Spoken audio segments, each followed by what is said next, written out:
115. Kembalinya ke-70 murid dan perinjilannya. Lukas pasal 10 ayat 17 sampai 24. Kemudian ke-70 murid itu kembali dengan gembira dan berkata, "Tuhan, juga setan-setan takluk kepada kami demi nama-Mu."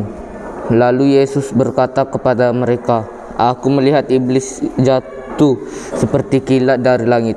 Sesungguhnya aku telah memberikan kuasa kepada kamu untuk menginjak ular dan kalajengking dan kuasa yang menahan kekuatan musuh, sehingga tidak ada yang akan membahayakan kamu. Namun demikian janganlah bersukacita karena roh-roh itu takluk kepadamu, tetapi bersukacitalah karena namamu ada terdaftar di surga."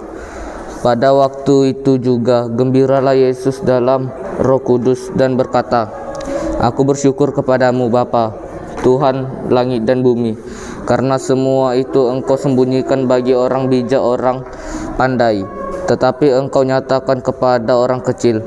Ya Bapa, itulah yang berkenan kepadamu. Semua telah diserahkan kepadaku oleh Bapakku, dan tidak ada seorang pun yang tahu siapakah putra selain Bapa, dan menyatakan hal itu. Sesudah itu berpalinglah Yesus kepada murid-muridnya tersendiri dan berkata, "Berbahagialah mata yang melihat apa yang kamu lihat, karena aku berkata kepadamu, banyak nabi dan raja ingin melihat apa yang kamu lihat, tetapi tidak melihat, dan ingin mendengar apa yang kamu dengar, tetapi tidak mendengarnya." 116. Perumpamaan orang Samaria yang baik lubuk jantungnya. Lukas pasal 10 ayat 25 sampai 37. Pada suatu kali berdirilah seorang ahli Taurat untuk mencobai Yesus. Katanya, "Guru, apakah yang harus kuperbuat untuk memperoleh hidup yang kekal?" Jawab kepadanya, "Apa yang telah ditulis dalam hukum Taurat? Apa yang kau baca di sana?" Jawab orang itu, "Kasihilah Tuhan Allahmu dengan segenap jantungmu dan dengan segenap jiwamu dan dengan segenap kekuatanmu dan dengan segenap akal budimu, dan kasihilah sesamamu manusia seperti dirimu sendiri."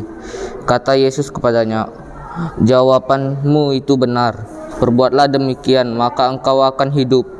Tetapi untuk membenarkan dirinya, orang itu berkata kepada Yesus, "Dan siapakah sesamaku manusia?" Jawab Yesus, "Adalah seorang yang turun dari Yerusalem ke Yerikho. Ia jatuh ke tangan penyamun-penyamun yang bukan saja merompak habis-habisan, tetapi juga memukul, dan yang sesudah itu pergi meninggalkan setengah hati. Kebetulan ada seorang imam turun melalui jalan itu. Ia melihat orang itu, tetapi ia melewati dari seberang jalan. Demikian juga orang Lewi datang ke tempat itu. Ketika ia melihat orang itu, ia melewati dari seberang jalan. Lalu datang seorang Samaria yang sedang dalam perjalanan ke tempat itu. Dan ketika ia melihat orang itu, tegaklah jantungnya oleh belas kasihan. Ia pergi kepadanya, lalu membalut luka-lukanya. Sesudah menyiram dengan minyak dan anggur, kemudian ia menaikkan orang itu ke atas kedelai tangannya sendiri, lalu membawa ke tempat penginapan dan merawatnya. Keesokan harinya ia menyerahkan 2 dinar kepada pemilik penginapan itu.